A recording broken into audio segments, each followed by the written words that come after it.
Doctor Srujana, general physician diabetologist, Medistar hospitals Ameerpet.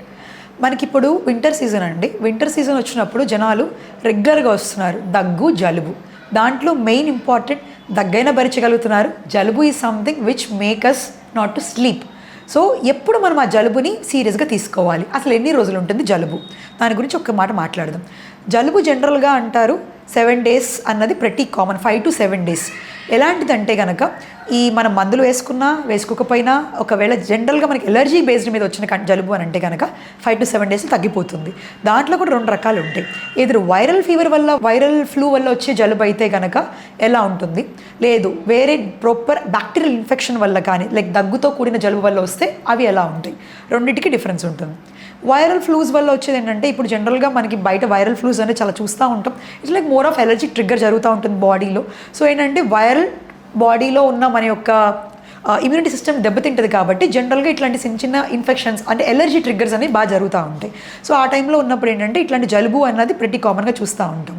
So దానికి ఏం treatment తీసుకుంటాము అని అంటే హైడ్రేషన్స్ ప్రతి ఇంపార్టెంట్ అనమాట. వైరల్ ఫీవర్స్కి యాంటీ బ్యాక్టీరియల్స్, యాంటీసెప్టిక్, యాంటీబయాటిక్స్ పనిచేయవు కాబట్టి హైడ్రేషన్ చాలా బాగా చూసుకుంటాం. హిస్టమిన్స్, యాంటీ హిస్టమిన్స్ అన్నవి ఇస్తాం అనమాట జలుబు తగ్గడానికి. ఇట్లాంటివన్నీ బాగా యూజ్ అవుతూ ఉంటాయి. ఏంటంటే హాట్ స్టీమ్ ఇన్హలేషన్ ఇవన్నీ చెప్తూ ఉంటాం, వేడి నీళ్ళు తీసుకోమని చెప్తూ ఉంటాము. ఎక్స్పోజర్ టు చల్ల గాలికి కానివ్వండి, లేకపోతే ఏసీ కింద కూర్చోవద్దని ఇట్లాంటివన్నీ చెప్తూ ఉంటాం. ఎందుకనంటే ఇట్లాంటివన్నీ ఫర్దర్ ట్రిగ్గర్ చేసి బ్లాక్ చేస్తాయి కాబట్టి. లేదు దగ్గుతో కూడుకున్న జలుబు వచ్చినప్పుడు లైక్ అంటే ఇప్పుడు కొన్నిసార్లు ఫీవర్ అసోసియేటెడ్ ఉంటుంది, more than 3 days of high grade fevers ఉంటాయి, దగ్గు ఉంటుంది, జలుబు ఉంటుంది, గొంతు నొప్పి చెప్తారు, ఆయాసం వస్తుందని చెప్తారు. ఇవన్నీ ఏంటంటే some lower respiratory tract infections అనమాట. ఇవన్నీ ఒక బ్యాక్టీరియల్ ఇన్ఫెక్షన్స్తో కూడుకునే వస్తూ ఉంటాయి. ఆ టైంలో కూడా జలుబు వస్తూ ఉంటుంది. అది ఏంటంటే బ్యాక్టీరియా ఇస్ కాజింగ్ కాబట్టి ఫర్ దాట్ ఆల్సో ట్రీట్మెంట్ పార్ట్లో పెద్ద డిఫరెన్స్ ఉండదు. But we have to find out the organism and treat the infection. So ఆ స్పెసిఫిక్ బ్యాక్టీరియాని మనం కనుక ట్రీట్ చేసాము అంటే కనుక ఆటోమేటిక్గా రెస్పిరేటరీ సింటమ్స్ అనేది తగ్గిపోతూ ఉంటాయి. దెన్ సైనసైటిస్ అంటాం. సైనస్ ఏంటంటే అది కూడా ఇన్ఫెక్ట్ అయినప్పుడు కూడా విల్ ఫీల్ లైక్ ముక్కులోంచి నీళ్ళు కారటము, ముక్కు స్టఫ్డ్గా ఉండటం, ఇవన్నీ చూస్తామండి. అది కూడా 1 sort of జలుబు అని చెప్తాం. దానికి ఏం చేస్తామంటే జనరల్గా వేడి నీళ్ళు ఆవిరి పట్టడం చేయమని చెప్తాము. తర్వాత వచ్చేసి యాంటీహిస్టమిన్స్ ఇక్కడ కూడా ఉపయోగపడతాయి మనకి.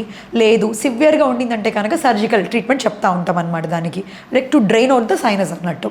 So these are all the things what we look in the cold అనమాట. జనరల్గా మనకి రెగ్యులర్గా కోల్డ్ రాకూడదు ఇట్లాంటివి అంటే ఎలర్జీ సిమ్టమ్స్ గురించి ముందు మాట్లాడతాం. ఎందుకంటే కొంతమందికి ఏదైనా మందుల ఎలర్జీ కానీ, ఫుడ్ ఎలర్జీ కానీ, డస్ట్ ఎలర్జీ కానీ, ఇవన్నీ కూడా ఫస్ట్ సిమ్టమ్ ఇస్ కంట్లోంచి నీళ్ళు, ముక్కులోంచి నీళ్ళు. ఇవన్నీ ఎలర్జీ ట్రిగ్గర్ అయినప్పుడు వస్తూ ఉంటాయి because mucosa is getting irritated. So దానికి ఏంటప్పుడు బయటికి వెళ్ళేటప్పుడు మాస్క్ పెట్టుకోమని చెప్తాం. మీరు ఏదైతే ఫుడ్ ఎలర్జీ ఉందో దాన్ని అవాయిడ్ చేయమని చెప్తాము. లేదు మెడికేషన్స్ ఏమైనా ఉందంటే కనుక బిఫోర్ డాక్టర్స్ దగ్గరికి వెళ్ళినప్పుడు we have to inform before hand because అవి చెప్తే ఆటోమేటిక్గా మీకు అవి రాయకుండా ఉంటారు కాబట్టి ఎలర్జీ ట్రిగ్గర్ అనేది జరగకుండా ఉంటుంది. These are all the main conditions where will see the cold and how to treat the cold అన్నదన్నమాట. ఫర్దర్గా కనుక తగ్గట్లేదు, still it was long standing ఉండింది అంటే కనుక please come and visit the hospital. Doctor గైడెన్స్తో we can find out what is wrong with you and treat accordingly. Thank you. మీకు మంచి ఆరోగ్యం కోసం ఎల్లప్పుడూ తోడుగా మెడిస్టార్ హాస్పిటల్స్.